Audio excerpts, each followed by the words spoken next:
नमस्कार. यशवंतराव चव्हाण महाराष्ट्र मुक्त विद्यापीठ अंतर्गत बी.एड अभ्यासक्रम आहे. त्यातील वैकल्पिक विषय शैक्षणिक तंत्रविज्ञान EDU 426 याचे आज आपण वाचन करूया. घटक 7 शैक्षणिक तंत्रविज्ञान साधनांचे व्यवस्थापन. पाठ्यमुद्दे आहेत शैक्षणिक तंत्रविज्ञान साधनांचे व्यवस्थापन. यामध्ये 3 उपमुद्दे आहेत. व्यवस्थापनाची संकल्पना, व्यवस्थापनाचे महत्त्वाचे घटक, व्यवस्थापनाच्या पातळ्या. दुसरा मुद्दा आहे साधन सामग्रीचे स्रोत. त्यामध्ये पण 3 उपघटक आहेत. केंद्र पातळीवर संस्था, राज्य पातळीवरील संस्था, इतर संस्था. त्यानंतर तिसरा घटक आहे साधन सामग्रीची काळजी व देखभाल. यामध्ये 2 उपघटक आहे साधन सामग्रीचे प्रकार आणि उपकरणांची काळजी व देखभाल. चौथा उपघटक आहे योजना लेखन. त्यामध्ये 2 उपघटक आहेत उद्देश आणि वेळापत्रक. 5वा घटक शैक्षणिक तंत्रविज्ञान प्रयोगशाळेची आखणी. यामध्ये 4 उपघटक आहे शैक्षणिक माध्यमांच्या 5 पिढ्या, संकल्पना व उद्देश, साधन व साहित्य यांची निवड, कमी खर्चाची अध्यापन आधार व यंत्रणा. पाठाचे उद्दिष्ट. वरील घटकाच्या अभ्यासातून तुम्हाला खालील दिलेल्या गोष्टी साध्य करता येतील. शैक्षणिक तंत्रविज्ञान व्यवस्थापनाचे महत्त्व कळेल. शालेय पातळीवरील व्यवस्थापन करता येईल. शैक्षणिक सामग्री कोठून मिळवायची ते समजेल. साधन सामग्रीची देखभाल करता येईल. आपल्याकडील शैक्षणिक तंत्रविज्ञान साधनांचा इष्टतम उपयोग होण्यासाठी योजना लेखन करता येईल. सर्व शिक्षकांच्या सहाय्याने शैक्षणिक तंत्रविज्ञान साधनांच्या वापराचे वेळापत्रक बनवता येईल. योजना लेखनाचे महत्त्व समजेल. शैक्षणिक तंत्रविज्ञान प्रयोगशाळेची गरज व महत्त्व समजेल. शैक्षणिक तंत्रविज्ञान साधनांची व साहित्याची गरजेनुसार निवड करता येईल. कमी खर्चाची शैक्षणिक तंत्रविज्ञान साहित्याची अध्यापनासाठी आधार यंत्रणा वापरता येईल. पाठाचे प्रास्ताविक. तंत्रविज्ञानाने आज जगात किती झपाट्याने बदल केला होत आहे हे आपण पाहतो आहोत. शिक्षणात मात्र तंत्रविज्ञानाचा म्हणावा तसा उपयोग केला जात नाही. शैक्षणिक तंत्रविज्ञानाचा कल्पकतेने व योजनापूर्ण वापर केल्यास शिक्षण प्रक्रियेत आमूलाग्र बदल घडवून आणणे अशक्य नाही. 1986 सालच्या राष्ट्रीय शैक्षणिक धोरणात शैक्षणिक तंत्रविज्ञान उपयोगाकडे योग्य लक्ष दिले होते. राष्ट्रीय धोरणात साध्य करायचे लक्ष ठरवताना संरचना, साधन निर्मिती, प्रशिक्षण, संगणक व माहिती संकलन, वितरण या सर्व क्षेत्रांना प्राधान्य दिले होते. जनसंपर्क माध्यमांचा शिक्षणासाठी उपयोग व या माध्यमातून गौरविले जाणारे हिंसा व उपभोगवाद यांची हकालपट्टी अशी 2 उद्दिष्टे या राष्ट्रीय धोरणात नमूद केली होती. पैशाचा अभाव व राजकीय उलथापालथ यामुळे या योजनेतील बहुतांश तरतुदी अंमलात आणताच आल्या नाहीत. अशा अनेक योजना, प्रकल्प, कार्यक्रम आखले जातात. परंतु योजना आखताना जेवढा प्रयत्न व उत्साह दिसून येतो तेवढेच दुर्लक्ष कार्यक्रम प्रत्यक्ष व राबविताना झालेला दिसून येतो. त्यामुळे कार्यक्रमांची परिणामकारकता फारच कमी होते व परिवर्तन घडवून शकणारी शक्ती म्हणून शैक्षणिक तंत्रविज्ञानाचा उपयोग जवळजवळ शून्य होतो. याचे कारण म्हणजे शैक्षणिक तंत्रविज्ञानाचे काटेकोर व्यवस्थापन व्हायला हवे याचे भान आपल्याला नाही. केंद्र सरकारपासून तो शाळेतील शैक्षणिक तंत्रविज्ञान कक्षाच्या प्रमुख शिक्षकांपर्यंत वेगवेगळ्या पातळीवर व्यवस्थापन होणे आवश्यक आहे. यातील शालेय पातळीवरील व्यवस्थापनाबाबतचे आपण या घटकात मुख्यत्वे विचार करणार आहोत. विषय विवेचन. घटक 1 शैक्षणिक तंत्रविज्ञान साधनांचे व्यवस्थापन. उपघटक 1 व्यवस्थापनाची संकल्पना. कोणतीही गोष्ट जास्त चांगल्या तऱ्हेने करणे म्हणजे व्यवस्थापन. शैक्षणिक तंत्रविज्ञान साधनांचा जास्तीत जास्त व चांगला उपयोग करून शिक्षण प्रक्रिया परिणामकारक पण तरीही कमी खर्चाची करणे म्हणजे शैक्षणिक तंत्रज्ञान. साधनांचे व्यवस्थापन करणे भारताचे दारिद्र्य व मागासलेपणा नाहीसा करण्याचे शिक्षण हे एकमात्र साधन आहे. प्रचंड संख्या व दुर्गम भाग या दोन अडचणींवर मात करून आपल्या पाश्चात्यांची 100 वर्षाची प्रगती 2-3 शतकात किंवा दशकात गाठायची आहे. हे ध्येय साध्य करणारे शैक्षणिक द्यायला शैक्षणिक तंत्रज्ञान वापर अपरिहार्य आहे. या साधनांचा बहुजन हिताय इष्टतम वापर म्हणजे शैक्षणिक तंत्रज्ञानाचे व्यवस्थापन. कोणतेही व्यवस्थापन म्हटले की ते अत्यंत गुंतागुंतीचे असणारच.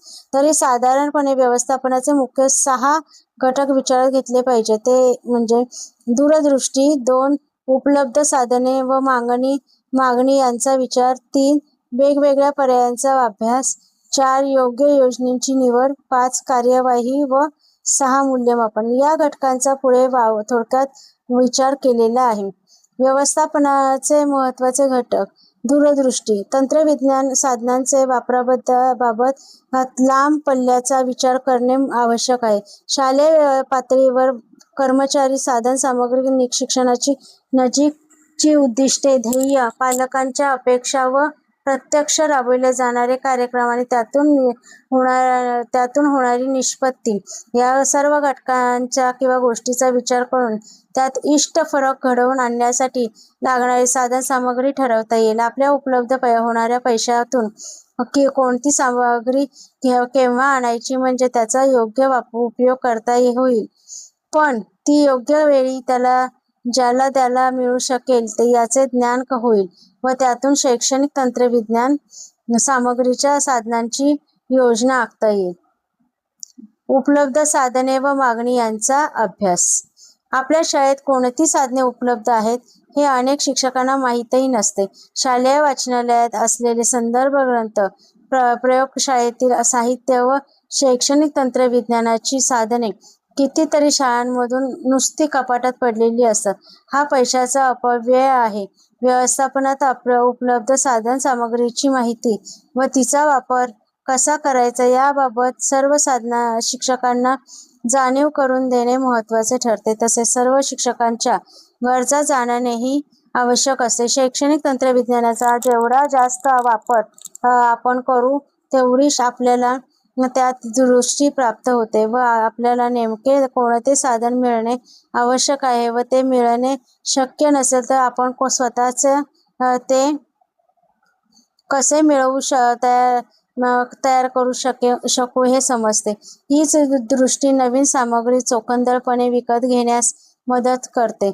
पुष्कळ शाळांमधून पृथ्वीचे गोल असतात, पण त्यावरील छपाई इतकी बारीक व इतकी संमिश्र असते की कोणी त्याचा उपयोग करू शकत नाही.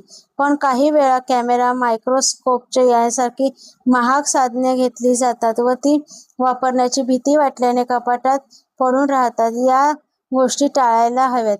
वेगवेगळ्या पर्यायांचा अभ्यास. शाळेतील शैक्षणिक तंत्रज्ञानाच्या व्यवस्थापनात कर्मचारी, व्यवस्थापकीय रचना, जनसंपर्क माध्यमे व दृकश्राव्य साधनांचा वापर या सर्व बाबींची वेगवेगळ्या तऱ्हेने पुनर्रचना कशी करता येईल याचा अभ्यास करून त्यातून वेगवेगळे पर्याय काढणे हा एक महत्त्वाचा भाग आहे. जनसंपर्क माध्यमांवरील शाळेस उपयोगी असणाऱ्या कार्यक्रमांचा अभ्यास. ते कार्यक्रम सरळच मुलांना दाखवावे, मुद्रित करावे, करून ठेवायचे. नंतर ते कोणाला व केव्हा दाखवायचे, कोणते उद्दिष्ट साधण्यासाठी कोणते टेप रेकॉर्डर व ध्वनिफिती कोणत्या आणायच्या, कोणत्या वापरायच्या, केव्हा वापरायच्या, त्यात पालकांचा सहभाग असावा का न, केव्हा, कुठे, कशासाठी असावा, इतर साधने मिळविण्यासाठी किंवा तयार होण्यासाठी कोणाची मदत घ्यावी, अशा अनेक पर्यायांचा सतत अभ्यास व्हायला पाहिजे. योग्य पर्यायाची निवड. वेगळ्या पर्यायांचा अभ्यास करून त्यातून योग्य ते पर्याय निवडले म्हणजे नियोजन करणे सोपे होते. पर्याय निवडताना शक्यतो त्यांच्याशी संबंधित असलेल्या सर्व व्यक्तींच्या गरजा व विचार लक्षात घेतले म्हणजे नियोजन कार्यवाहीत उतरविण्यास मदत होते. नियोजन करताना त्यासाठी लागणाऱ्या अंधसंरचनेची तरतूदही नियोजनात करायला हवी. उत्तमोत्तम पुस्तके खरेदी करताना ती ठेवायला कपाट आहे की नाही व कपाट आणताना ते ठेवायला जागा आहे की नाही याचा विचार हवाच. योजना कार्यवाहीचे निरीक्षण. आखलेल्या योजना कार्यवाहीत योग्य येत आहेत की नाही यावर लक्ष ठेवणे फार महत्त्वाचे आहे. योजना आखताना असलेला उत्साह व जर योजना सबविताना कमी झाला तर चांगली योजना सुद्धा निष्फळ ठरते. वर पाहिल्याप्रमाणे योजना राबविताना सहभागी होणाऱ्या सर्व व्यक्तींची विचार सुरुवातीस करायला हवा. शैक्षणिक तंत्रविज्ञान व्यवस्थापन व अभ्यासक्रम अध्यापन मूल्यमापन शिक्षक वर्ग विद्यार्थी यांच्यात नेहमीच दुवा असले पाहिजे. म्हणजे कोणत्याही पातळीवर गरज पडेल तेव्हा योग्य बदल करता येईल. अचानक उद्भवणाऱ्या बदलास योग्य प्रतिसाद देता येईल. मूल्यमापन. झालेला व्यय व त्यातून मिळालेला फायदा यांचे विश्लेषण करून अनुमान काढणे म्हणजे मूल्यमापन. वेळ, पैसा, मनुष्यबळ, साधनसामग्री किती खर्च होतात त्याप्रमाणे किती विद्यार्थ्यांना किती फायदा झाला हे ठरविणे हा मूल्यमापनाचा खरा हेतू आहे. सतत देखरेख करून प्रक्रियेत केव्हा, कुठे, कसा बदल करायचा किंवा करायला हवा हे ओळखणे व त्याप्रमाणे बदल करून योजना यशस्वी करणे. अर्थात योजना सुरुवात केल्यापासून मूल्यमापनालाही सुरुवात होते. योजनेचे मूल्यमापन कार्यक्रम संपल्यावर तो यशस्वी झाला की अयशस्वी हे ठरवण्यासाठी नसून तो यशस्वी होईल अशी दक्षता घेण्यासाठी करणे गरजेचे आहे. शैक्षणिक तंत्रविज्ञानाच्या व्यवस्थापनात विस्तृत योजना आखणे व ती यशस्वी होण्यासाठी त्यांचे सतत मूल्यमापन महत्त्वाचे आहे. व्यवस्थापनाच्या पातळ्या. शैक्षणिक तंत्रविज्ञान व्यवस्थापनातील शालेय पातळी ही बरीच निब्र पातळी असते. त्यावरील केंद्रीय पातळी, राज्य पातळी, जिल्हा पातळी व संस्था पातळी अशा अनेक पातळ्यांवर व्यवस्थापन व्हायला पाहिजे.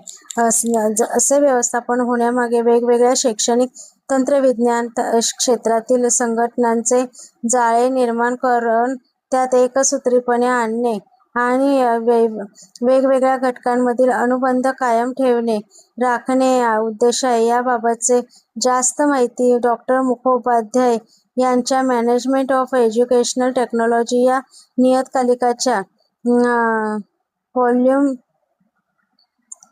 37 नंबर 2 या 1985 सालच्या अंकात प्रसिद्ध झाला आहे. भारतीय शिक्षण या नियतकालिकाच्या मे-जून 1988 च्या अंकातील शैक्षणिक तंत्रविज्ञानाचे व्यवस्थापन हा श्रीमती सुमन ओक यांचा लेखही उपयुक्त ठरेल. आपल्याला प्रामुख्याने शालेय पातळीवर व्यवस्थापनाची चर्चा करायची आहे. ही चर्चा व्यवस्थापन महत्त्वाचे घटक आहे. ही आकृती 2 क्रमांकाच्या मुद्द्यांमध्ये केलेल्या विवेचनात आलीच आहे. घटक 2 साधनसामग्रीचे स्रोत. 1. केंद्र पातळीवरील संस्था. राष्ट्रीय शैक्षणिक अनुसंधान व प्रशिक्षण परिषद म्हणजे NCERT या संस्थेने 1973 साली शैक्षणिक तंत्रविज्ञान केंद्र CET स्थापिले आहे. या मागचा हेतू सर्व ठिकाणच्या सुविधा, माध्यमे, पद्धती व तंत्रे या सर्वात सुसूत्रता आणून शिक्षणाचा दर्जा सुधारावा हा आहे. या केंद्राच्या नियंत्रणाखाली स्वाध्याय साहित्य, अभिक्रमित अध्ययन साहित्य, सेवांतर्गत शिक्षकांना दूरदर्शनवरील शैक्षणिक कार्यक्रमांचे प्रशिक्षण तसेच अनेक कार्यक्रम राबविले जातात. तसेच दूरदर्शन व आकाशवाणी यासाठी शैक्षणिक कार्यक्रम तयार करणे, सचेतनीकरण याचेही प्रशिक्षण दिले जाते. युनिसेफच्या मदतीने या केंद्राच्या नियंत्रणाखाली माध्यम प्रयोगशाळा चालविली जाते. त्यांचे 4 विभाग वेगवेगळे शैक्षणिक साहित्य तयार केलेले असतात. ते असे: 1. शैक्षणिक खेळाचे साहित्य. 2. छापील वा अलेखित साहित्य. 3. आकाशवाणीवरील कार्यक्रम. 4. प्रक्षेपित साहित्य. केंद्रामध्ये ध्वनिफीतीचे मोठे संग्रहालय आहे. त्यात मान्यवर व्यक्तींचे परिचय, कार्य, भाषणे इत्यादी मुद्रित केले जातात. अनेक भाषांमधून रेल संग्रहालय, सौरशक्ती, मेघालय, कावेरी, ग्रामीण भारत असे बरेच कार्यक्रम ध्वनिमुद्रित केले आहेत. राष्ट्रगीताच्या कार्यक्रमात तर गुरुदेव टागोर स्वतःच गातात. इंडियन बिकम्स फ्री या कार्यक्रमामध्ये अनेक उद्बोधक कार्यक्रम आहेत. या केंद्राचे शैक्षणिक दूरदर्शन पथक दूरदर्शनच्या सहाय्याने खेड्यापाड्यातील शिक्षणाचा दर्जा सुधारण्याचे काम करीत आहेत. या पथकाने प्राथमिक शाळेतील सेवांतर्गत शिक्षकांच्या प्रशिक्षणासाठी मल्टीमीडिया पॅकेज बनवले आहे. तसे विज्ञान व अध्यापनशास्त्र यावरही पॅकेजेस बनवली आहेत. या 4 भाषांमध्ये चित्रपट, भित्तिपत्रे, रेडिओ, व्हिजन इत्यादी आहेत. विज्ञानातील 12 विषयांवर 140 कृती व त्यावर मार्गदर्शन पुस्तिका त्यातून बनविल्या आहेत. राज्य पातळीवरील संस्था भारतातील बहुतेक सर्व राज्यांमध्ये शैक्षणिक तंत्रविज्ञानाच्या विकासासाठी शैक्षणिक तंत्रविज्ञान कक्ष स्थापिले आहेत. याच्या मार्फत राज्यामध्ये शालेय चित्रवाणीचे कार्यक्रम, त्यासाठी प्रशिक्षणपूरक साहित्य निर्मिती, चर्चासत्रे, शिक्षणाधिकारी व शिक्षण अधिकारी यांच्या संयुक्त बैठका, आकाशवाणीवरील कार्यक्रम व त्यासाठी प्रशिक्षण अनेक कार्यक्रम राबवले जातात. शाळांसाठी या कक्षांद्वारे बँकेचे कर्ज मिळवून किंवा दूरदर्शन संच दिले जातात. शिवाय त्यावर विविध कार्यक्रम त्यावर येणारे कर विक्रीत सूट मिळते. कक्षांद्वारे कोणते कार्यक्रम केव्हा दाखविले जातात याची सविस्तर माहिती देणाऱ्या पत्रिका प्रसिद्ध होतात व सर्व शाळांना पाठविलेल्या जातात. कार्यक्रमांचे मूल्यमापन करण्यासाठी मूल्यमापन पत्रिका पाठविल्या जातात.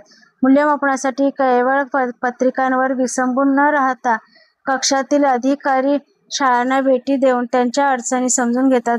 महाराष्ट्र राज्य पातळीवर शैक्षणिक तंत्रविज्ञान कक्ष म्हणजे एज्युकेशनल टेक्नॉलॉजी सेल, महाराष्ट्रात राज्य दृकश्राव्य शिक्षण संस्था, ऑडिओ व्हिज्युअल इन्स्टिट्यूट व निर्मिती केंद्रे या 3 संस्था कार्यरत आहेत.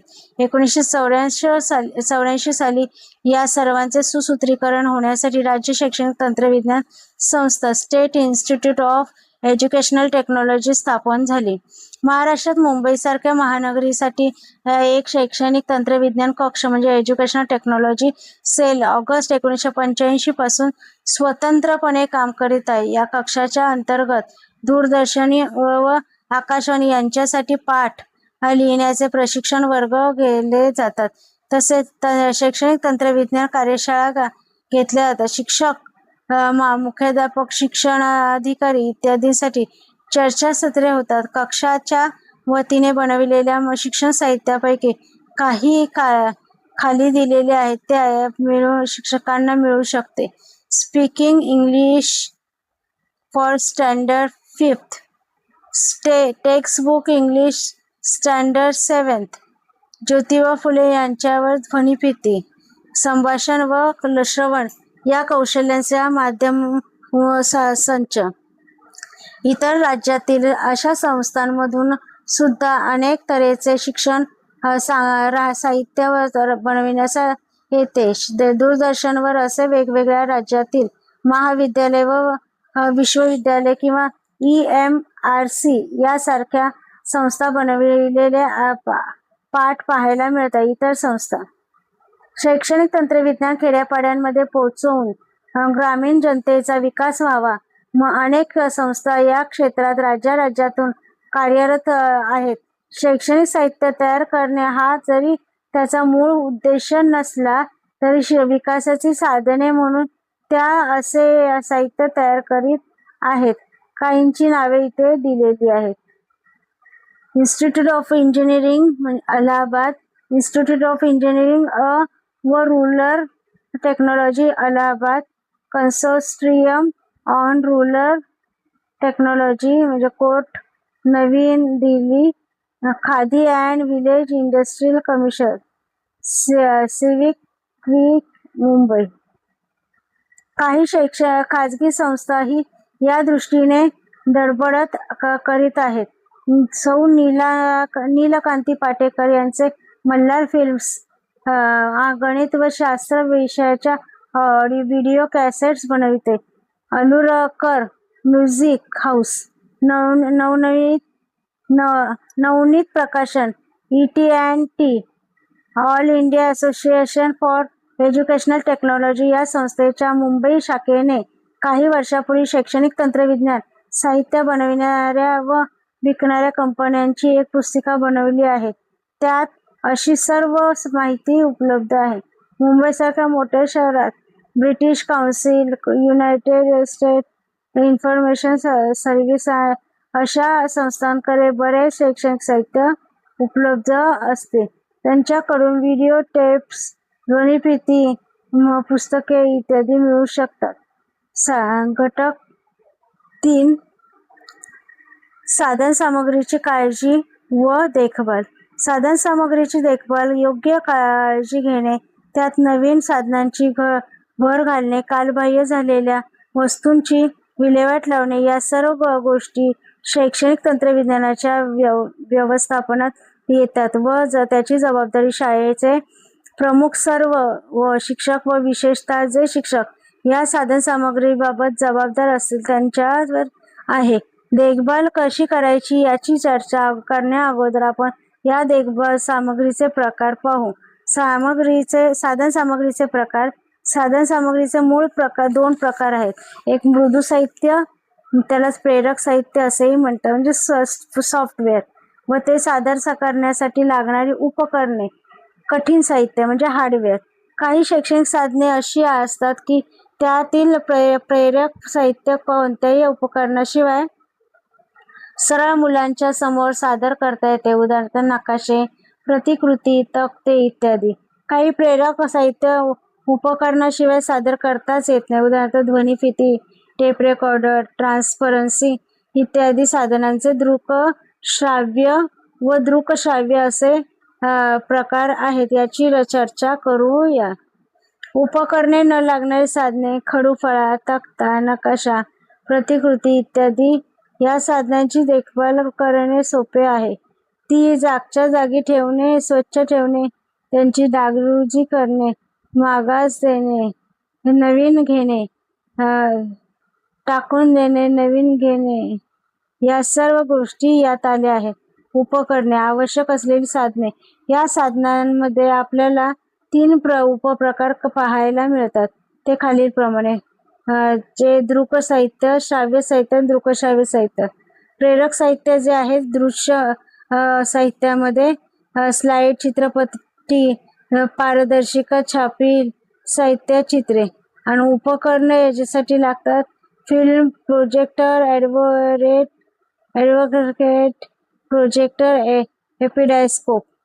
त्यानंतर श्राव्य साहित्यामध्ये आकाशवाणीचे कार्यक्रम, ध्वनिमुद्रित फीत, radio receiving set, tape recorder, player. दृकश्राव्य साहित्य ध्वनिमुद्रित चित्रपटपट्टी, दूरदर्शन कार्यक्रम, कॅसेट्स, पट्टी. फिल्म प्रोजेक्टर, दूरदर्शन संच, VCR व VCP. उपकरणे. लागणारी साधने बरीच जास्त खर्चिक ठरतात, कारण त्यांची उपकरणे खर्चिक व हाताळण्याच्या दृष्टीने नाजूक असतात. त्यांची काळजी बराच घ्यायला हवी.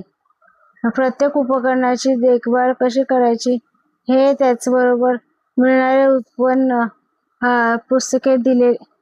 त्याचबरोबर मिळणाऱ्या पुस्तिकेत दिलेले असतात. त्यातील महत्त्वाचे मुद्दे खालील विचारात घेतलेले आहेत. उपकरणांची काळजी व देखभाल. प्रत्येक उपकरणांबरोबर आलेली एक नियम पुस्तिका व उपकरणे हाताळणाऱ्या व्यक्तींची नावे आवर्जून वाचली पाहिजेत, नीट लक्षात ठेवली पाहिजेत व त्याबरोबर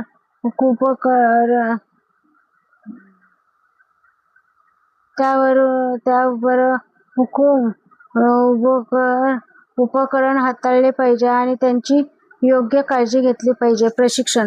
केवळ नियम पुस्तिकेवर अवलंबून न राहता उपकरणे हाताळणे, किरकोळ दुरुस्त्या करण्याचे, त्यातील सुटे भाग नादुरुस्त झाल्यास म्हणजे बल्बिंग ते काढून दुसरे बसविण्याचे प्रशिक्षण किमान एका शिक्षकास तरी घेणे आवश्यक आहे. तसेच उपकरण वापरताना लागणारे व्होल्टेज, प्लग इत्यादी पॉवरचा दिवा या सर्व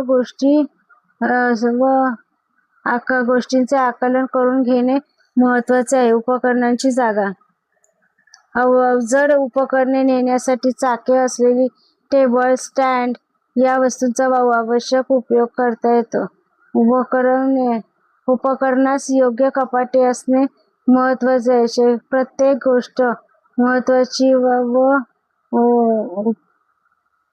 प्रत्येक गोष्ट ठेवण्याची जागा ठरवलेली पाहिजे आणि त्याच ठिकाणी ती वस्तू ठेवली पाहिजे. दृकश्राव्य साधनांच्या बाबतीत व त्यांच्याबरोबर लागणाऱ्या उपकरणांच्या बाबतीत एक नियम काटेकोरपणे पाळले पाहिजे. उपकरणाचे सुटे भाग. उपकरण वापरण्यास सज्ज ठेवायचे असेल तर त्याचे वारंवार बदलाव लागणारे सुटे भाग नेहमीच आपल्याकडे असायला हवेत. शिवाय ऐनवेळी योग्य बल्ब जळाला म्हणून नियोजित कार्यक्रम रद्द व्हायचा. सुटा भाग विकत घेताच त्याची चाचणी करावी. उपकरणाबरोबर सर्व सुटे भाग व्यवस्थित ठेवायचे व चटकन काढून घेता येतील सर्व ठराविक सोय असावी.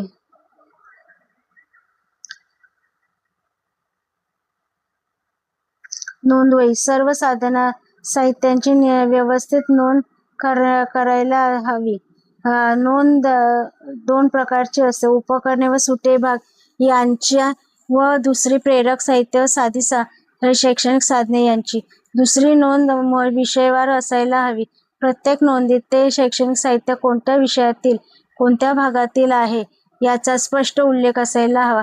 साधन सामग्री केव्हा आणली, ती सांभाळण्यासाठी केव्हा पाठवायला हवी, सुटे भाग केव्हा बदलायला हवे इत्यादी व्यवस्थित नोंद असली तरच उपकरणे नेहमी नोंदवहीत नोंदक्रम असावा व तो त्या वस्तूवर लिहिलेला जावा. त्याचबरोबर गोष्ट कुठे मिळेल याचीही नोंद असणे आवश्यक आहे. अर्थात नोंद केलेल्या जागीच ती वस्तू मिळवणे तेवढेच महत्त्वाचे आहे. योजनांतर लेखन.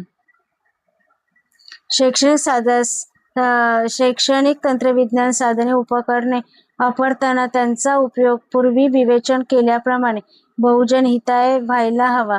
ती साधने मुख्याध्यापक किंवा कोणी एक शिक्षक अशाच मक्तेदारी ठरता कामा नये, परंतु शाळेच्या संदर्भात सर्व मुलामुलींना व शिक्षकांना त्यांचा लाभ घेण्यासाठी आधीच उद्युक्त करायला हवे आणि मग सर्वांच्या बाबतीत मागणीचा योग्य विचार करता येईल असेच योजना लेखन करायला हवे. योजना लेखनाची सविस्तर चर्चा 4थ्या मुद्द्यात केलेली आहे. घटक 4 योजना लेखन म्हणजे शेड्यूलिंग. अलीकडे बऱ्याच शाळांमध्ये पुष्कळ साधनसामग्री विकत घेतली जाते. विशेषतः सुखवस्तू या शिष्ट जणांच्या मुलांसाठी चालवल्या जाणाऱ्या शाळांमधून कॉम्प्युटर्स पासून सर्व अद्ययावत उपकरणे बाजारात येताच विकत घेतली जातात. उपकरणे खरेदी केली तरी ती वापरण्याचे कसबही काही त्याबरोबर खरेदी करता येत नाही की शाळेतील शिक्षकांची वृत्तीही लगेच बदलता येत नाही. श्रीमंत शाळांमधून केवळ साहित्य पडून राहते असे नव्हे, गरीब शाळांमधून सुद्धा जी काही तुटपुंजी सामग्री असेल ती वापरात नसते, धूळ खात पडलेली असते. शिक्षक वर्ग पुरेसा जागरूक नसल्याने शिक्षण परिणामकारक करण्यासाठी व वेळ आणि खर्च यांची काटकसर करण्यासाठी आपणास काय पाहिजे याची मागणी करणेही त्यांना जमत नाही. योजना लेखनात या सर्वांचा विचार व्हावा. योजना लेखनाचा उद्देश. शाळेमध्ये उपलब्ध असलेल्या सर्व साधनसामग्रीचा इष्टतम वापर करून शिक्षण परिणामकारक करणे हा योजना लेखनाचा उद्देश आहे. शिक्षकांनी सर्व साधनांचा वापर करावा अशी इच्छा असेल तर त्यांचा याबाबतचा दृष्टिकोन बदलायला हवा. तो कसा बदलता येईल याचा विचार पुढील काही मुद्द्यांमध्ये केलेला आहे. शिक्षण प्रक्रियेची संकल्पना. बऱ्याच शिक्षकांची अजूनही अशी समजूत आहे की त्यांनी गोळा केलेली त्यांच्या विषयातील माहिती परीक्षा पास करण्याच्या दृष्टीने मुलांपर्यंत पोहोचवणे म्हणजे शिक्षण देणे. त्यात अभिवृत्ती, कौशल्य येतच नाहीत, पण केवळ ज्ञान व माहितीबाबत सुद्धा कालचे ज्ञान आज व आजचे उद्याला कालबाह्य ठरत आहे. शिक्षकांनी मुलांना देता देता शिळे होते व अपुरे पडते, म्हणून त्या ज्ञान देण्याऐवजी माहिती मिळवणे, तिचे आकलन करून पूर्वीच्या ज्ञानाबरोबर त्यांची नवीन संरचना करणे, त्यातून टिकाऊ ज्ञानसंचय उभारणे व त्यातील नेमका भाग पुनर्संपादित करणे आणि त्याचा व्यवहारात उपयोग करणे, या सर्व प्रक्रियेसाठी लागणारी कौशल्य व तशीच सामाजिक कौशल्ये जोपासण्यास विद्यार्थ्यांना संधी उपलब्ध करून देणे म्हणजे शिक्षण प्रक्रिया हे शिक्षकांना पटायला हवे. शैक्षणिक तंत्रविज्ञान साधनांचा उपयोग करून ही कौशल्ये कशी जोपासता येतात व मुलांचे भावनिक व सांस्कृतिक विश्व कसे समृद्ध करता येते याची वारंवार प्रात्यक्षिके दाखविली म्हणजे शिक्षकांना ते देत असलेले शिक्षण किती तोकडे आहे याची जाणीव होईल व ते शैक्षणिक तंत्रविज्ञानाकडे आपुलकीने पाहू लागतील. तंत्रविज्ञान साधनांची माहिती शाळेत असलेल्या सर्व शैक्षणिक तंत्रविज्ञान साधनांची माहिती सर्व शिक्षकांना असायला हवी. वर उल्लेख केलेल्या नोंदवह्यांमधून ही माहिती त्यांना मिळते. शिवाय वारंवार साधनांची उपयोगाबाबत चर्चा व प्रात्यक्षिक व्हावीत. एखाद्या शिक्षक साधनांचा उपयोग करीत असेल, उदाहरणार्थ दूरदर्शन, महाभारतातील द्रौपदी दरबारात वरिष्ठांना जाब विचारणे यावर चर्चा, तर त्याने इतरांनाही त्यावेळेस बोलवावे व विद्यार्थी गेल्यानंतर शिक्षकांनी त्यावर साधक बाधक विचार करावे. यातून साधनांचा कल्पकतेने उपयोग, नवीन साधनांची मागणी किंवा निर्मिती या प्रक्रिया वाढतील. तंत्रविज्ञान साधनांबाबत आस्था. शिक्षकांमध्ये शैक्षणिक तंत्रविज्ञान साधनांबाबत आस्था निर्माण झाली म्हणजे कोणाला कोणती साधने केव्हा लागतील याचा अंदाज व ती त्यावेळेस देखील व्यवस्था करणे भाग आहे. अशी व्यवस्था आखणे म्हणजे योजनालेखन. योजनालेखन कसे करायचे? योजनालेखन म्हणजे एक वेळाचे वेळापत्रक, एक प्रकारचे वेळापत्रकच. त्यात आपल्याकडे कोणकोणत्या प्रकारची साधनसामग्री आहे याचा विचार सर्वप्रथम येतो. साधनसामग्रीची देखभाल या शीर्षकाखाली आपण या प्रकारांची चर्चा केली आहे. त्यातील उपकरणे व न लागणारी साधने सर्वसाधारणपणे शिक्षक वापरतात, परंतु या वापरामध्ये सुद्धा नियोजन नसते. भारताचा समृद्ध समुद्र किनारा किती लांबलचक आहे हे नकाशावरून चांगले समजेल. अशी डोक्यात एखादी कल्पना आली म्हणजे भूगोल शिक्षकाने वर्गातून एखाद्या मुलास नकाशा आणायला पाठवायचे म्हणजे भूगोल शिकवणे चालूच असते आणि नेमका हाच नकाशा शास्त्र शिकविणाऱ्याने हवेच्या दाबाचे परिणाम शिकविण्यासाठी बांगलादेश दाखवायला नेलेला असतो. भूगोल शिक्षकांचा असा आग्रह होतो की भूगोलाचे नकाशे शास्त्राच्या शिक्षकांनी काय म्हणून न्यावेत हे टाळण्यासाठी शिक्षकांनी सर्व साधने सर्व शिक्षकांसाठी व सर्व विषयांसाठी असतात व गरज न पडेल यावेळेस ती साधने वापरली जावीत याची जाणीव करून द्यायला हवी. साधनांच्या वापराबद्दल नियम ठरवायला हवेत, पण ते मुख्याध्यापक व ज्येष्ठ शिक्षक यांनी न ठरवता सर्व शिक्षकांनी एकत्र बसून ठरवावेत. तसेच वेळापत्रक सुद्धा सर्वांच्या सहभागातून तयार व्हावे म्हणजे असलेल्या साधनसामग्रीचा इष्टतम उपयोग होईल. वेळापत्रकासाठी काही सूचना देत आहे.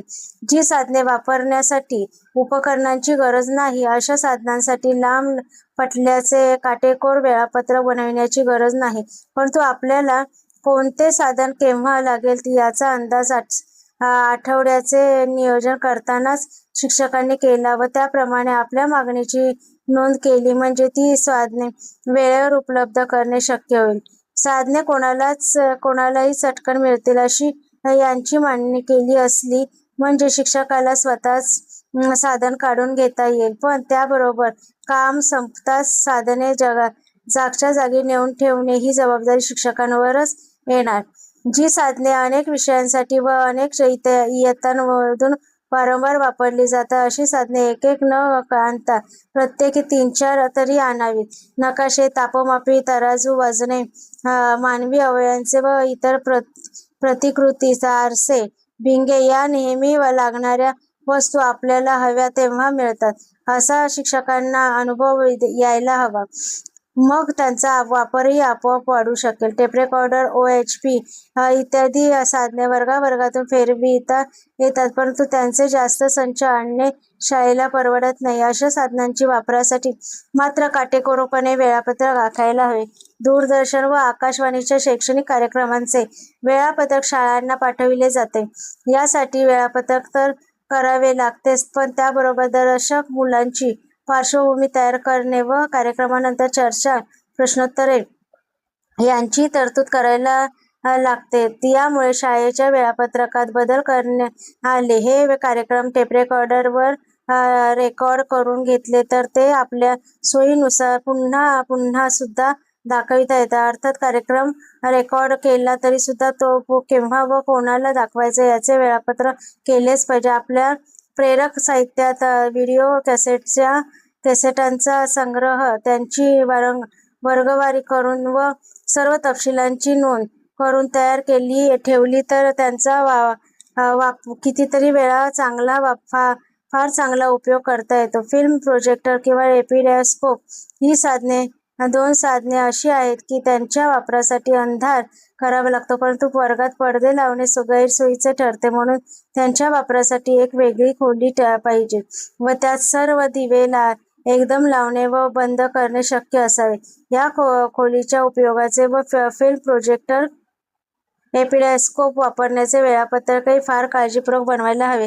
कोणत्या विषयातील कोणत्या भागांवर फिल्म दाखवणे फार उपयुक्त होईल हे ठरवून ती फिल्म योग्य वेळेस उपलब्ध करणे तसेच मेकॅनिक वेळेवर हजर ठेवणे या सर्व गोष्टींचा या वेळापत्रकात विचार केला पाहिजे.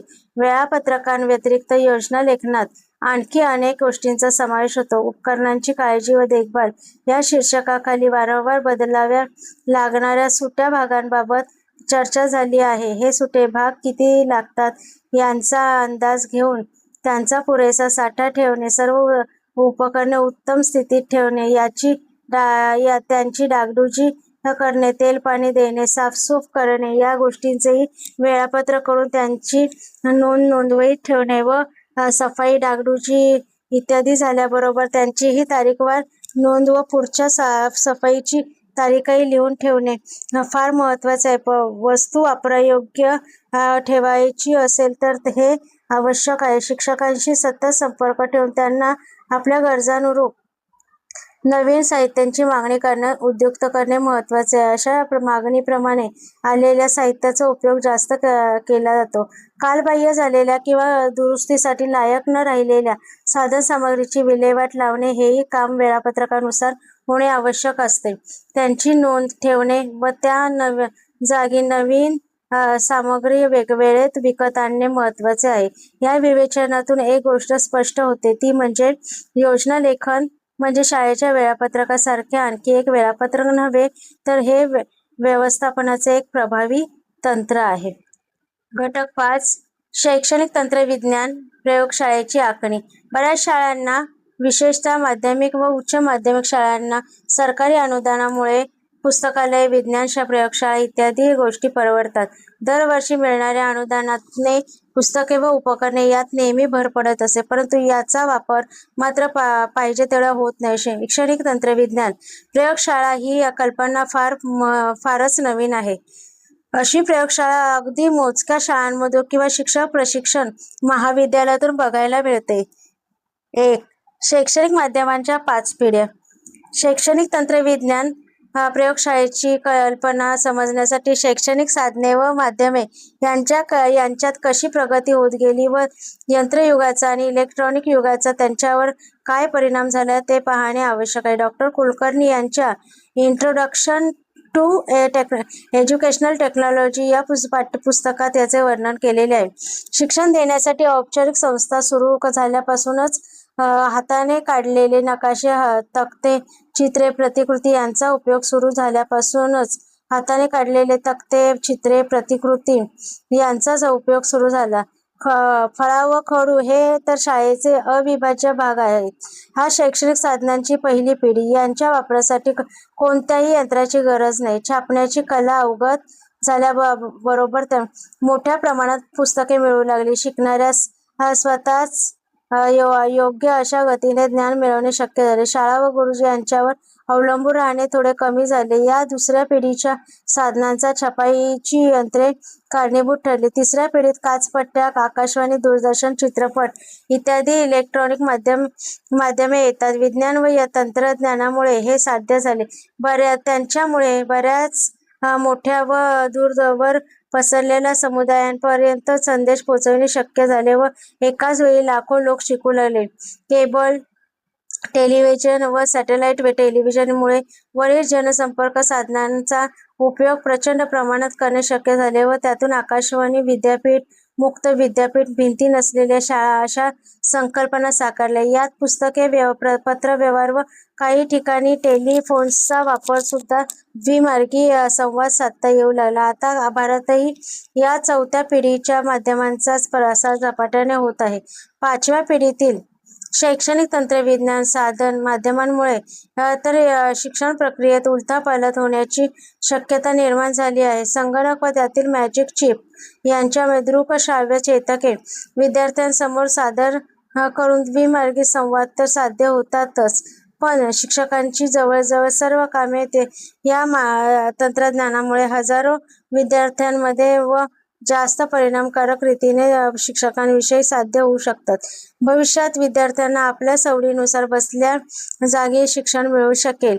शाळा नसेलच. या पाचही पिढ्यांमधील साधनांचा विचार शैक्षणिक तंत्रविज्ञान प्रयोगशाळेत करायला हवा, कारण पाचव्या पिढीतील तंत्रविज्ञान आपल्याकडे यायला अजून बराच काळ जावा लागणार आहे आणि असे तंत्रज्ञान आल्यावरही त्याला लागणारे प्रेरक साहित्य शिक्षकांच्या मदतीशिवाय होणार नाही.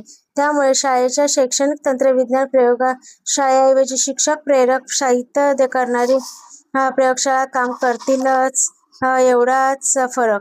शैक्षणिक तंत्रविज्ञान प्रयोगशाळा व त्यातील शिक्षकांचे काम याचा आता आपण विचार करूया. शैक्षणिक तंत्रविज्ञान प्रयोगशाळेची संकल्पना व उद्देश.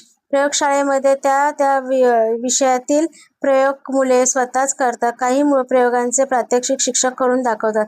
प्रयोगाला लागणारी सर्व उपकरणे व साहित्य प्रयोगशाळेतच ठेवले जाते व सर्व काम शिक्षकांच्या मार्गदर्शनाखाली होते. शैक्षणिक तंत्रविज्ञान प्रयोगशाळा यामुळे वेगळी आहे.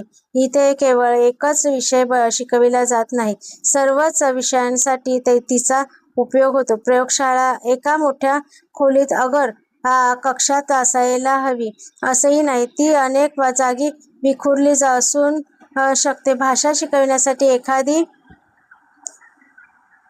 खोली असेल, दूरदर्शन किंवा चित्रपटासाठी एखादी खोली असेल, स्वयंअध्ययन साहित्य छापील कदाचित पुस्तकालयात असेल किंवा एखाद्या वर्गातील कपाटात किंवा मुलांजवळ असेल आणि काही विशिष्ट विषयांवर तयार केलेले विविध माध्यम संच वर्गातून फिरत असतील.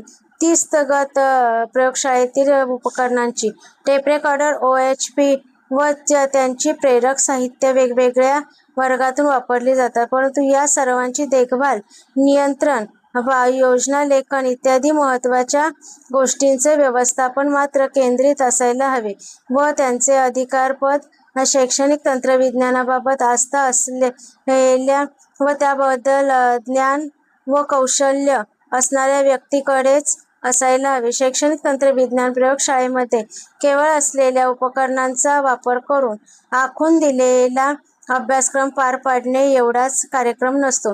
सर्व उपलब्ध माध्यमांचा कलात्मक उपयोग करून विद्यार्थ्यांचा शैक्षणिक अनुभव जास्त समृद्ध कसा करता येईल याविषयी सतत प्रयोग करायचे असते. या प्रयोगशाळेतून अभ्यासक्रम शिकविण्यास मदत होते. शिवाय विद्यार्थ्यांच्या अभ्यासेतर रुचींचा परिपोषही करता येतो. विद्यार्थ्यांना आपल्या वैयक्तिक गतीप्रमाणे पाहिजे त्या विषयांचा अभ्यास भाषा प्रयोगशाळेतील साहित्य व स्वयंअध्ययन साहित्य वापरून करता येतो. एखाद्या विद्यार्थ्यास अभ्यासक्रमातील एखाद्या विषयात विशेष रुची असेल तर त्याला अभ्यासक्रमाच्या मर्यादेमध्ये अडकून पडायचे कारण नाही. उदाहरणार्थ एखाद्या इतिहासाचे प्रेम असेल तर जुन्या ऐतिहासिक कागदपत्रांच्या काचपट्ट्या, चित्रपट्ट्या, फोटो इत्यादींचा अभ्यास तो स्वतःच करेल. दुसऱ्या एखाद्या फुरसतीच्या वेळेत देशी विदेशी भाषा शिकविता येईल. आपले छंद जोपासण्यासाठीही विद्यार्थ्यांना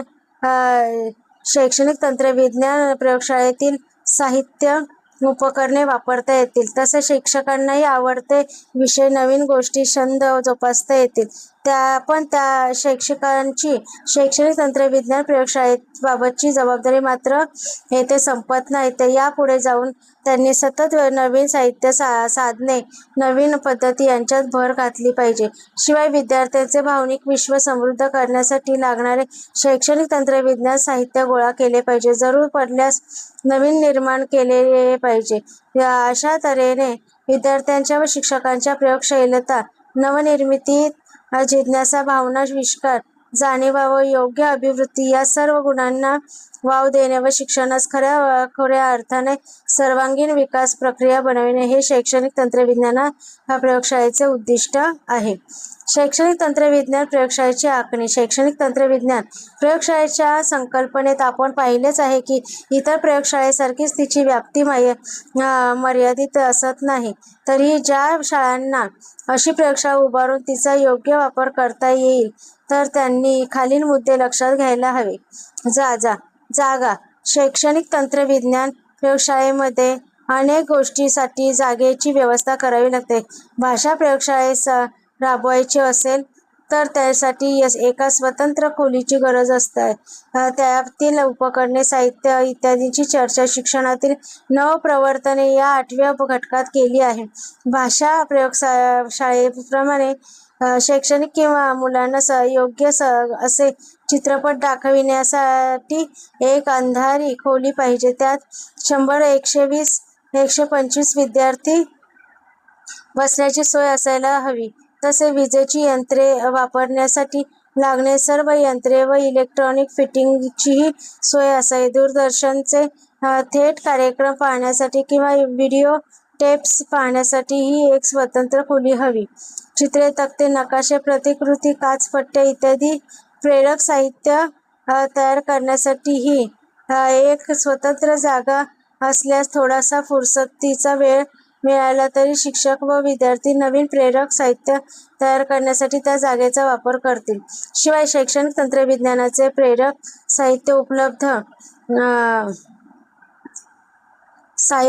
साहित्य उपकरणे, विविध माध्यम संच इत्यादी वस्तू व्यवस्थितपणे ठरविलेल्या जागीच राहतील अशी एक स्वतंत्र खोली हवी. या खोलीत एक टेबल, खुर्ची, जिच्यावर बसून साहित्य कोणाला दिले इत्यादीची नोंद ठेवण्यास जागा हवी. तसेच नोंद, वह्या, योजनालेखन इत्यादी साहित्य व्यवहाराच्या फायली ठेवायला कपाट हवे. या सर्व जागा एकमेकांच्या जवळ व एका खोलीतून दुसऱ्या खोलीत सहज प्रवेश करता येईल अशा हव्यात. म्हणजे साहित्य उपकरणांची ने-आण करण्याच्या दृष्टीने व नियंत्रणाच्या दृष्टीने सोपे होईल व सर्व जागेचा, उपकरणाचा, साहित्याचा योग्य वापर होतो आहे की नाही, या सर्व विद्यार्थी, शिक्षक वर्ग यांना पाहिजे त्या जागा व वस्तू उपलब्ध होतात की नाही, त्या वस्तू जागच्या जागी ठेवल्या जातात की नाही व नवीन साहित्याची भर किंवा वर निर्मिती होते आहे की नाही याचे सतत मूल्यमापन करता येईल. प्रेरक साहित्य व उपकरणे यांची निवड. सर्व शैक्षणिक साहित्यांची वेगवेगळी वैशिष्ट्ये असतात. अशाच आपल्या गरजाही वेळोवेळी बदलत असतात. आपल्या गरजानुरूप कोणते साहित्य प्रयोगशाळेसाठी विकत घ्यायचे हे ठरवायला ही वैशिष्ट्ये जाणणे उपयुक्त ठरेल. शैक्षणिक साधने कोणती ज्ञानेंद्रिय उत्तेजित करतात? याचे उत्तर आहे पुस्तक. अगर चित्रांची संवेदना फक्त डोळ्यांना होते. एखाद्या थोर माणसाचे चरित्र जाणून घ्यायला किंवा गणितातील समस्या सोडवायला हे पुरेसे आहे. संगीताच्या अभ्यासाला डोळ्यांना संवेदना होण्याची गरज नाही, फक्त कानाला झालेला पुरेल.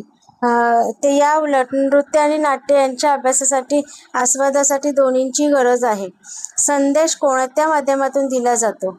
पुस्तकातून बऱ्याच अंशी केवळ शाब्दिक संदेश दिला जातो. चक्रवाढ व्याज कसे काढायचे हे शिकवायला शाब्दिक संदेश पुरेसे पडतात. तर पर्यावरणाचा समतोल बिघडविण्यात मोठ्या कंपनीचा किती वाटा आहे आणि त्यातून जीवनाचा ऱ्हास कसा होतो हे समजायला भोपाळ दुर्घटनेचा चित्रपटच हवा, कारण त्यात अनेक अशाब्दिक संदेश असतात. त्यातून परिस्थितीचे गांभीर्य जाणवते.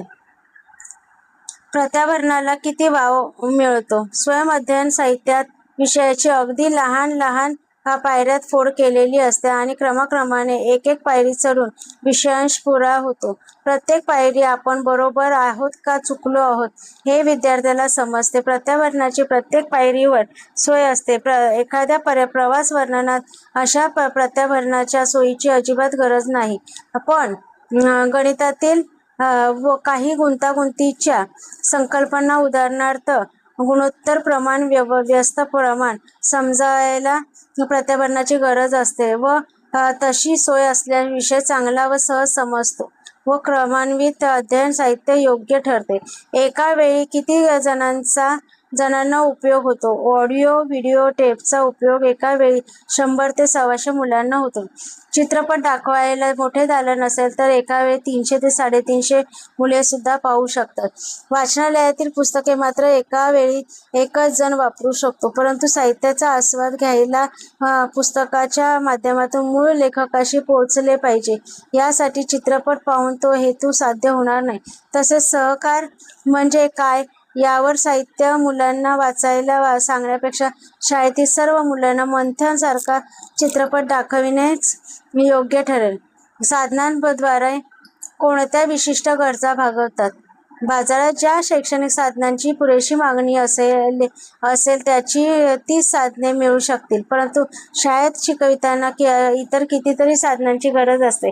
अशी साधने मुलांच्या मदतीने शिक्षक स्वतः सुद्धा तयार करू शकतात. साधने विकत घेताना अगर बनविताना आपल्या गरजांचा विचार करणे फार महत्त्वाचे आहे. साधने उपकरणे विकत घेताना अगर बनविताना वरील 5 निकष वापरणे अत्यंत महत्त्वाचे आहे. याशिवाय शैक्षणिक तंत्रविज्ञान प्रयोगशाळा उभारताना आणखी एक गोष्ट लक्षात ठेवायला हवी. ती म्हणजे साधने उपकरणे प्रेरक साहित्य विकत घेण्याचे किंवा निर्माण करण्याचे योग्य नियोजन आधी व्हायला हवे. त्यात त्या गोष्टीचा उपयोग, टिकाऊपणा, किंमत, आपली गरज ठेवण्यास लागणारी जागा व वापरण्याचे साहित्य या सर्वांचा विचार व्हायला हवा. साहित्य साधनांची उपलब्धता. शैक्षणिक तंत्रविज्ञान हे संपूर्ण शाळेतील शैक्षणिक प्रक्रिया जास्त परिणामकारक व सक्षम करण्यासाठी वापरले गेले पाहिजे. त्यासाठी लागणारे नियोजन एखादी मुद्द्यांची चर्चा योजना लेखन या शीर्षकाखाली केलेलीच आहे.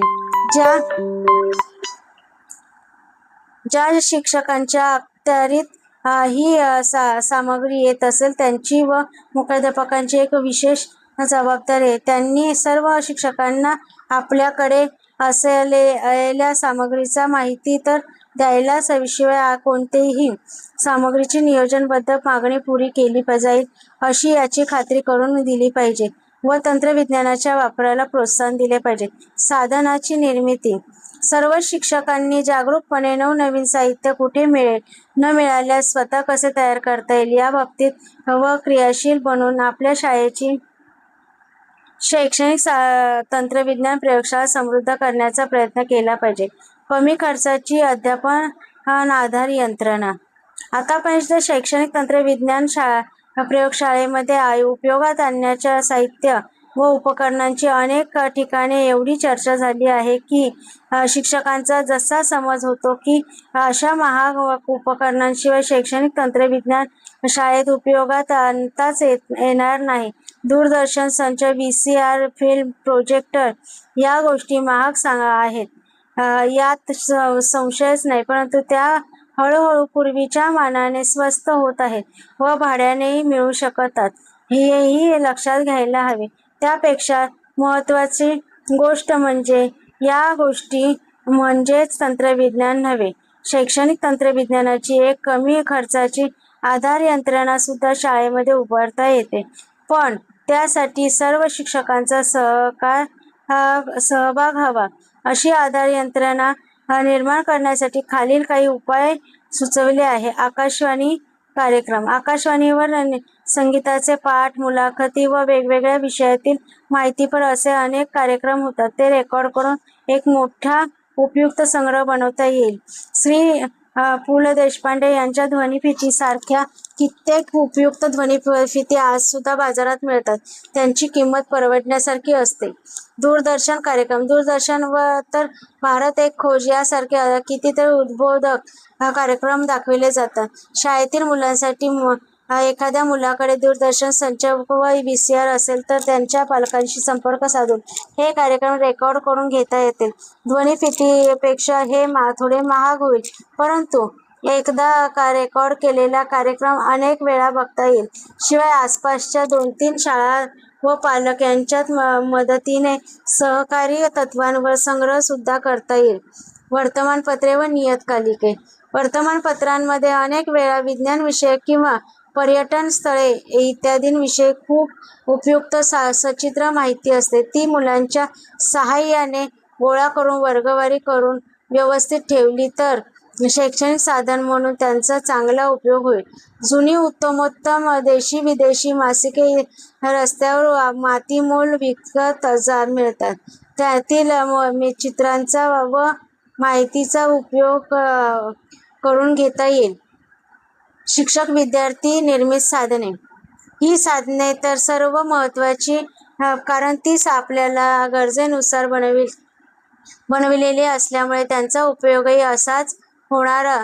उदाहरणार्थ आपली शाळा असेल त्या परिसराचा नकाशा, मातीच्या माठाचा, पृथ्वीचा गोल, कागदाच्या लगद्याच्या प्रतिकृती, नकाशे, तक्ते, फुले, पाने, कीटक, फुलपाखरे इत्यादींचे संग्रह, दगड, नाणी, पोस्टांची तिकिटे असे संग्रह, अशा 1 ना 2 शेकडो गरजेच्या वस्तू बनवून स्वतःची शैक्षणिक तंत्रविज्ञान आधार यंत्रणा बांधता येते. त्यासाठी पुठ्ठे, कात्री, हातोडी, करवत अशी काही स्वस्त आयुधे व वस्तू लागतात. त्यात बरीचशी जिद्द व सहभाग हवा असतं. तसेच तयार झालेल्या सर्व वस्तू नीटनेटक्या ठेवून त्याचा पुरेपूर वापर होईल हे बघणारे व्यवस्थापन हवे. प्रेरक साहित्यांची निर्मिती. क्रमान्वित अध्ययन तंत्राचा वापर करून कठीण संकल्पनांवर स्वयंअध्ययन साहित्य शिक्षकांना इतर तज्ज्ञांच्या मदतीने तयार करता येईल. सायक्लोस्टाईल केलेले ही साहित्य अनेक वर्षे वापरता येईल. तसेच उत्तम साहित्य, नमुने, कविता, विनोद, व्यंगचित्रे इत्यादी ठिकठिकाणाहून गोळा करून झेरॉक्स करून मुलांना देण्यासाठी संच तयार करता येईल. वेगवेगळ्या चाचण्या, प्रश्नसंग्रह, मुलांनी विचारलेल्या प्रश्नांची उत्तरे इत्यादी वर्गीकरण करून ठेवलेले संच वेळोवेळी वापरता येतील. नवीन तंत्रे व पद्धतींचा वापर. अध्यापनाची प्रतिमाने, वर्गांतर, क्रिया विश्लेषण, गटकार्य इत्यादी नवीन तंत्रांचा वापर करण्यासाठी एकमेकांना सहाय्य व प्रोत्साहन देता येईल. त्यातून प्रत्येकाला स्वतःची अशी लवचिक पण आपल्या खास गरजा भागवणारी अध्यापन पद्धतीही विकसित करता येईल. विविध माध्यम संच. आपणच निर्माण केलेल्या साधनातून व पद्धतीने विविध माध्यम संच तयार करता येईल. पाठाचा सारांश पाहूया. शैक्षणिक तंत्रविज्ञानाकडे एक परिवर्तन घडवून आणणारी शक्ती अशा दृष्टीने पाहायला पाहिजे. शिक्षणात आमूलाग्र परिवर्तन घडवून आणायचे असेल तर त्यासाठी शैक्षणिक तंत्रविज्ञान सर्व पातळ्यांवर काटेकोरपणे व्यवस्थापन करायला हवे. शैक्षणिक पातळी, राज्य पातळी, जिल्हा पातळी, संस्था पातळी व शिक्षक या सर्व पातळ्यांवर सुसूत्रित लांब पल्ल्याचे नियोजन नसेल तर शैक्षणिक तंत्रविज्ञान होणाऱ्या खर्चाच्या बदल्यात आपल्या हाती फार थोडे पडेल. शैक्षणिक तंत्रविज्ञान व्यवस्थापनाचे 6 मुख्य घटक आहेत. दूरदृष्टी, उपलब्ध साधने व मागणी यांचा अभ्यास, वेगवेगळ्या पर्यायांचा अभ्यास, योग्य योजनेची निवड, कार्यवाही व मूल्यमापन हे ते घटक आहेत. सर्वसाधारणपणे कोणत्याही पातळीवरील व्यवस्थापनात योजना आखण्याच्या वेळी असलेला उत्साही कार्यवाही करताना ओसरू लागतो आणि या योजना आखतानाच फारशी दूरदृष्टी ठेवली जात नाही. योजना राबविण्यासाठी आवश्यक असलेल्या आर्थिक तरतुदींची फारशी दखल घेतली जात नाही. पैशांचा अपव्यय टाळावायचा असेल तर या 2 गोष्टी तर लक्षात ठेवायलाच पाहिजे. त्याशिवाय वर नमूद केलेल्या इतर घटकांचेही अवधान राखले पाहिजे. शैक्षणिक तंत्रविज्ञान साधनसामुग्री केवळ संग्रहित करून भागणार नाही, पण त्यातील सर्व गोष्टींचा योग्य काळजी घेणे व देखभाल करणे हेही तेवढेच महत्त्वाचे आहे. त्यासाठी शिक्षकांना नियम, पुस्तिका, अभ्यास व उपकरणे वापरण्याचे प्रशिक्षण या दोनोंची आवश्यकता आहे. त्याशिवाय उपकरणांचे सुटे भाग व ती ठेवण्याची जागा वेगवेगळ्या नोंदवाव्या व सर्व सामग्रीचा जास्तीत जास्त वापर होण्याच्या दृष्टीने योजनालेखन इत्यादी सर्व मुद्द्यांचा सर्व शिक्षक व मुख्याध्यापक यांनी एकत्रित विचार करायला हवा. योजनालेखन हे एक बरेच गुंतागुंतीचे काम आहे. त्यासाठी संपूर्ण शालेय कार्यक्रमाचा विचार करणे आवश्यक भाग आहे. संपूर्ण शिक्षक वर्ग, विद्यार्थी त्यांच्या गरजा, उपलब्ध जागा, साधनसामग्री यांचा साकल्याने विचार केल्यास नंतरच व सर्व शिक्षकांच्या सहकार्यानेच योजनालेखन करणे शक्य होते. त्यासाठी शैक्षणिक तंत्रज्ञानाबाबत शिक्षकांची वृत्ती बदलायला हवी. त्यांना शाळेत उपलब्ध असलेल्या साधनसामग्रीचा माहिती असणे तर आवश्यक आहेच, पण एवढ्या भागणार नाहीत. त्यांना आता या साधनसामग्रीचा उपयोग करून घेण्याची इच्छा व कौशल्य दोन्ही हवीत. शैक्षणिक तंत्रज्ञानाच्या साहाय्याने स्वतःचा विकास साधता येतो, अध्यापन अनेक पटीने सुधारता येते व पर्यायाने शिक्षण प्रक्रियेत परिणामकारक होते. हे पूर्णपणे पटवून दिले गेले तरच शिक्षक तंत्रज्ञानाचा उपयोग अध्यापनात उपयोग करू लागतील. योजनालेखन करणाऱ्या आणखी एक महत्त्वाची जबाबदारी असते.